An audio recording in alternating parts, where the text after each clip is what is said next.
na masasabi ninyo na, okay, he's not feeling well? Or are we just relying sa sinasabi sa mga comments na AI lang to, na ganito lang to? Kahapon po, di ba, nakita niyo naman na tumakbo-takbo. So, is there a proof or kahit po observation na lang ninyo, baka nagbago yung visual presentation ng presidente, kaya kayo nagpa-file ngayon for mandamus? Kasi di ba, the burden of proof lies on the accuser. Second po, ano po yung move na maaari namin asahan sa inyo after this? Confirm ko lang, pupunta po kayo sa Supreme Court.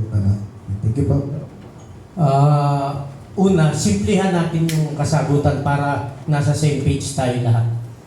Unang-una po, tayo ay masaya na malakas ang Pangulo. Malinaw po yan.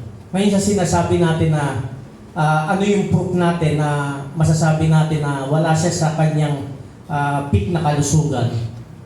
Dahil na rin sa mga posting sa social media na nakikita natin at napabasa natin ang mga artikulo.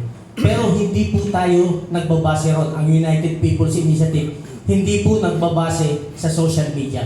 May mga tao po tayo sa grounds. Nagtatanong po tayo doon sa mga nurses, sa mga janitors ng St. Luke's.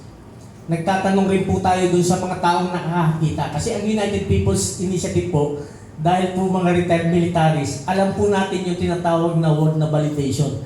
Colonel Galang, alam yan, General Romy, na mahirap tayong magsalita na wala tayong basihan. Hindi po ganun ang United People's Initiative. May basihan po tayo. Ngayon yung basihan natin, ilalabas po natin yan doon sa tamang forum at tamang pag-uusap para yung legalidad na poproteksyonan yung both ends. So, doon sa pangalawang tanong naman, ano yung next hakbang ng United People's Initiative? Kung mapapansin ninyo, maraming nagsasabi na kami kasi hindi kami reactive. Pag reactive ka lang, pag may nangyari at saka kagagawa ng bagay, that is too late already. Maaring may nangyari ng hindi maganda sa ating lahat. At hindi rin tayo proactive. Ang proactive now is a dying measure. Ang ginagawa po ng People's Initiative, you are being predictive. Pinipredict na po namin kung ano yung posibilidad na mangyayari base sa pagtatanong sa mga sektor ng lipunan. At doon kami gumagawa ng aksyon. Kagaya nito, pasensya na po uli kayo, mabilisan. Pinail namin ng Friday. Bakit ngayon Monday lang tayo nagharap-harap? Kasi inintay pa po namin yung GR number. Ibig sabihin, katibayan na natanggap na ito at nailagay na ito doon sa kanilang listahan sa Supreme Court at maaaring ipatawag tayo anytime, maaaring mag-convince sila en bank para pag-usapan ito. So hinintay po natin at lumabas lang ito, Colonel Galang, kahapon lang kagabi. So kaya tayo ngayon nag-decide. So ang hakbangin ng People's Initiative, lahat po ng galaw, maging ito ay galaw man ng anumang kulay politika, sinusuportahan natin, basta meron tayong common denominator. Ang common denominator natin sa pagkakataong ito, kaya paalam ko na rin sa inyo, nag-uusap kami nila General El Rio, nila Sir Edwin Fernandez, na parte ng ating United People's Initiative. Kung mapapansin ng iba, sasabihin nila, liberal sila General El Rio, sila Sir Edwin Fernandez, nag-uusap-usap kami.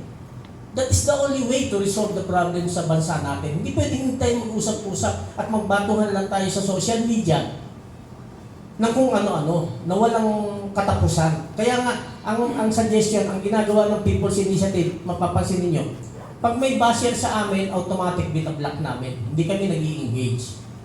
Kung mag-engage man, piling-pili. Ba't namin binablock? Kasi kung bablock natin lahat ng negative thinkers, mapupunta lang sila sa isang side, magkakasama for negative sila. At gaganda yung buhay natin. So, hindi mo kailangan patulan yung social media, lalo na sa kalusugan ng Pangulo. Huwag na papatulan yan. Kasi nga sabi nila, yung AI, talagang pag pinanood mo siya, napakalapit niya sa katotohanan. So, kahit sino, malilin lang. Yung mga nababasa naman natin, huwag na kayong magka-cut and paste tapos isi-share ninyo. Kung hindi nyo alam pinagmulan nung balita, buhay pa ba siya, totoong tao ba siya? Lalo na kung mga fake accounts o walang pagkakilanlan. So yun po yung mga hakbangin ng United People's Initiative para maitama itong nangyayari. At sana hindi ito yung katapusan ng ating pagharap at pagtatanungan dahil gagawin namin itong open sa bawat isa para yung totoong kasagutan talagang makukuha ninyo. At bigyan natin ng pagkakataon si General Romy para sagutin pa. May dadagdag pa siya. Okay, bilang isang organisasyon, ang United People's Initiative ay hindi direktahang inaakusahan ang Pangulo ng may sakit. Precisely, kaya ginawa natin itong petition dito sa Supreme Court dahil nga doon sa mga lumalabas sa media, yung mga haka-haka, spekulasyon, kung ano pa dyan, na kung saan ito yung source ng instability at maaaring kaguluhan. Kaya ito, nag-file na tayo ng petition para i-compel ng Supreme Court base sa ating batas, base sa ating Constitution, kung ano yung tunay o real state of physical and mental health ng ating Pangulo. Yun ang objective dyan ng United People's Initiative. Okay? Kaya kung in-approve ng Supreme Court, just in case itong aming petition at i-compel yung executive na ilahad ang tunay na state of physical and mental health ng Pangulo, ibig sabihin, para sa taong bayan niya, mawawala na yung mga haka-haka, spekulasyon, sa mga instability na yan. Yun lamang po. Maraming salamat. Thank you. Doon sa tanong, yung burden of proof. Ang burden of proof po, nire-require natin sa isang kaso. Impeachment man yan, criminal case. Ito po ay isang legal inquiry. Petition po ito, hindi po ito kaso. Kung hahanap po tayo ng burden of proof, dapat po kaso ang ipinahin natin. Hindi po tayo nagkaso. Nagtatanong po tayo ng legal sa Korte Suprema. So yung pong tanong na yung burden of proof, baka siguro po nasa maling konteksto. Kaya po tayo nagtatanong, hindi po tayo nagkakaso. Para marilinaw po tayo doon, this is not a criminal or an investigative case. This is a legal inquiry. Para po klaro tayo sa lahat. As to the next steps, nabanggit na po ni Sir Ray, siguro po saka idagdag na lang namin yung iba as we go along. Salamat po. Next question. Sir, good morning at magkahawig lang tong tanong namin. Biyahe ni Benji, vlogger, at ang tanong ko, so hindi lingid sa ating kalaman kamakailan lang, no, tagtag sa social media, paghahanap sa Pangulo. Bigla na lang siyang lumabas at nagtatalon-talon. Sapat na ba yun para paniwalaan ng taong bayan yung pagtatalon-talon na yan? Yung tanong mo, kapatid, ay tanong ng milyong Pilipino. Ilang araw siya, kung aming natatandaan, April 1 or 2 yung last appearance niya. Sa aming pagkakaalam. Tapos bumilang ng 5 araw, 6 na araw, wala talagang lumalabas. At sa pagitan noon, nung wala siyang appearance, mapapansin natin, puro throwback videos, mga articles ang lumalabas sa mainstream at saka social media. Ito po, pag-usapan na natin ng malalim. Napakaganda ng tanong para maintindihan natin. Sa normal na kaisipan ng isang tao, makikita natin yung pattern. Ano yung pattern na yun? Magkakasunod kasama yung mainstream. So, alam nila na throwback ito, nag-share rin yung isang mainstream ng throwback, nag-share ng throwback, puro throwback sila lahat. So, pattern, naka-pattern talaga yun, yung ginagawa nila. Ngayon, brother, hindi sapat yun na ilang araw siyang nawala, tas bigla siyang lumabas, nagtalon-talon. Ang kailangan natin is legal proof. Hindi yung aliwin tayo. Aliwin. Na lumabas siya at tumalon-talon, na aliw na tayo, okay pala yung Pangulo, tumatalon-talon siya. So, kailangan natin yung legal statement. Executive branch, kailangan i-practice nila dahil sila yung panuntunan, sila yung example. Actually, sila yung breaking point ng legislative at saka ng ating judicial branch, yung executive. Kaya may veto power yung president.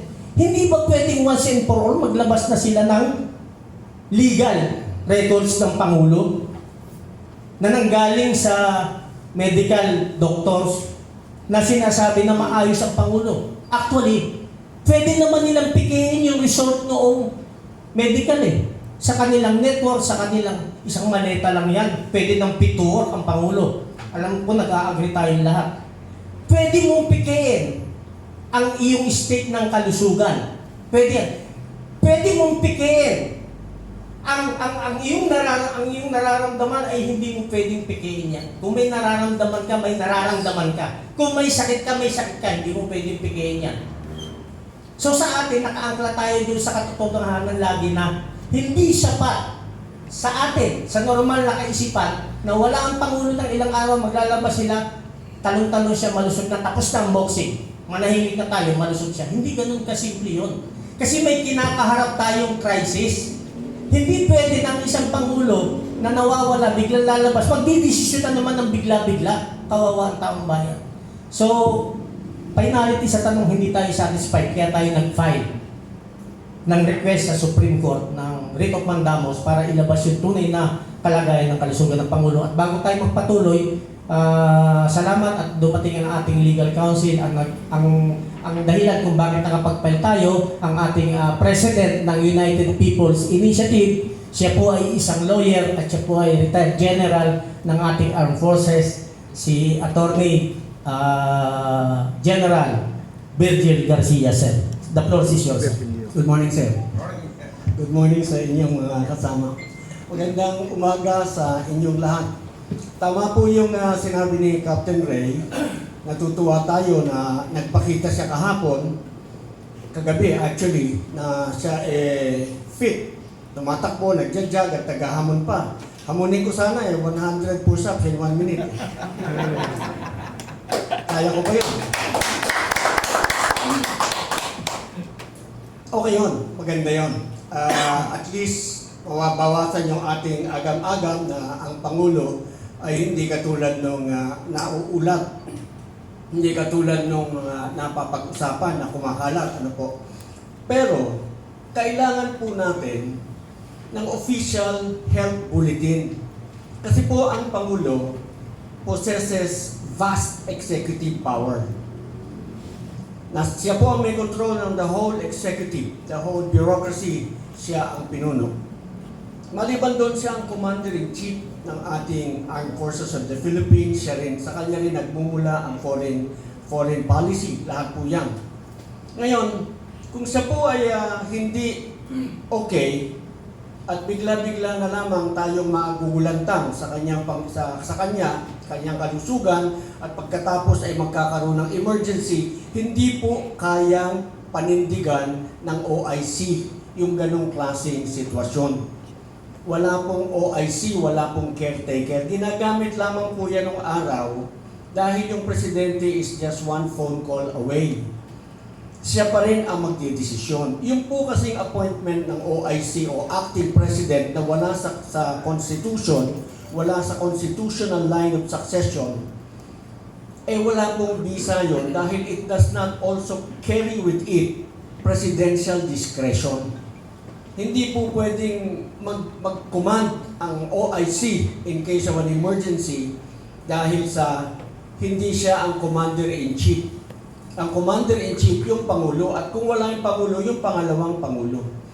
Kinakailangan po ang transfer of power is seamless. Wala pong patid. Ang ibig sabihin, kailangan ito ay tuloy-tuloy, kaya ipinapaliwanag sa ating saligang batas. Section 12, Article 7, kung malubha ang kalagayan ng Pangulo, kailangan ipaalam sa ating lahat. At kung malubha ang kalagayan ng Pangulo, kinakailangan pasumpain ang pangalawang Pangulo bilang Pangulo para mayroong automatic transfer of power, hindi mapuputol, hindi mapapatid. At kailanman hindi tayo mapapariwara dahil ang desisyon na balido manggagaling lamang sa opisina ng Pangulo, acting president, na vice presidente man siya o Pangulo natin, doon lamang maaaring magmula ng legal. Ngayon, kung halimbawang ang kanyang karamdaman ay dumating sa panahong talagang malubhana, sinasabi ng Section 8 ng Article 7, in case of death, permanent disability, removal from office, or death, kailangan manumpa agad ang pangalawang Pangulo. Ngayon, kung ano po ang mangyayari sa ating Pangulo, kinakailangan po ang unang-unang makakaalam bago ito ay sa publiko ang Vice Presidente. At kinakailangan po pagka-inform mo sa Vice Presidente, Madam President, Madam Vice President, the President, is, okay, huwag natin sabihin yun. Pero alam niyo na ibig sabihin, or the president is seriously ill, he is permanently incapacitated, he is comatose. Yung mga ganong bagay, you have to assume as president, mag-o-oath na po agad ang ating Vice Presidente para tuloy-tuloy ang exercise of executive power, hindi po yung kinakailangang maputol. So, balik po tayo doon sa ating mandamos. Ang mandamos natin stays. Kahit na po siya nakapagpakita ng lakas. Tumatakbo eh. Tumatalon eh. Kailangan po yung medical bulletin galing sa kanyang opisyal na doktor. At meron pa po kaming hiling doon. Yung hiling po namin isa pa, mag-hair follicle test po siya. Yan. Yung po ay importante dahil yung mental capacity, hindi lamang physical ability ang inahanap natin sa Pangulo, kundi pati mental capacity. Alam po ninyo, pagka matagal na kayong gumagamit ng droga, kaya maraming yung mga drug addict kung sumaksak, napakadami. Nag-hallucinate yun. Tingin niya sa lola niya, diablo. Tingin niya sa lola niya, nakaratay na, nakahiga na, pinagsasaksak pa niya kasi tingin niya, buhay pa yung kanyang kalaban. So, ang nangyayari naman, hindi ko sinasabing gano'n ng Pangulo, sinasabi ko lang is there is also a possibility when you are prolonged user of drugs. Pag merong mabigat, mahirap na desisyon, magba-back out ka. Magtatago ka sa cabinet at hindi ka magdi-design. Ayaw po natin ng ganong sitwasyon na mangyari sa atin. Gusto lang po natin, wala po tayong sinasabing gano'n ng Pangulo, ang sinasabi natin, kailangan po namin ng assurance, mag-hair follicle test ka po, bigyan mo kami ng medical bulletin ng iyong actual state of health para po mapanatag ang bayan dahil kayo ay okay. Baka po gusto niya magpakita sa atin, di sabayan natin ang takbo. 1 kilometer muna. Salamat po. Maraming salamat. Salamat, UPI President Attorney Virgil Garcia, Retired General. Sige po, yung magtatanong pa po, please. Sir, dagdag ko lang muli po ang stand po ng UPI, ano ko na in behalf of our Chairman General Romy Pokis. We stand for